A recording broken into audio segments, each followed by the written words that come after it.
Now, have a look at this. This is a slice of one of thousands of underwater cables on the seabed across the world. This one is a submarine power cable, a heavy one at that, and it is used to carry electric power between countries or wind farms to the shore. These there, those small discs are the conductors, and it also carries fibre optics as well. Now, these are absolutely vital to our country's infrastructure.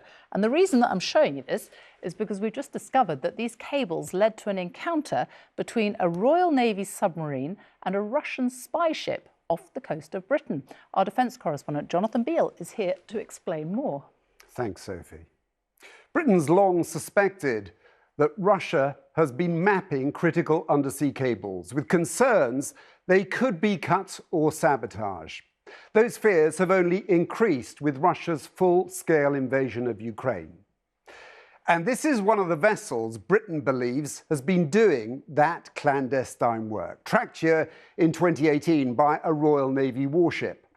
Russia describes Yantar as a research vessel.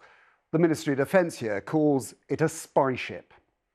Yantar has once again been tracked near UK waters. On November the 10th, it was off the coast of Cornwall. 4 days later, it was in the Irish Sea, said to be hovering close to cables between the UK and Ireland.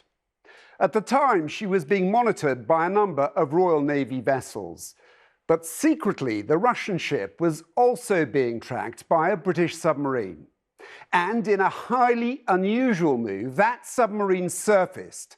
Defence sources say the submarine verbally warned the Russian ship that it knew what it was doing. And today, the Defence Secretary said this was part of new, more robust rules of engagement. And I also want President Putin to hear this message. We see you, we know what you're doing, and we will not shy away from robust action to protect this country. Now, there are thousands of miles of undersea cables connecting both Europe and North America. They carry more than 90% of the world's internet traffic, part of Europe's critical national infrastructure, which could be targeted.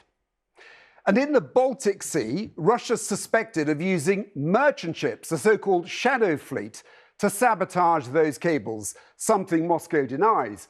But over the past 2 months, there have been several incidents where undersea cables here have been damaged. The most recent involving this oil tanker, the Eagle S.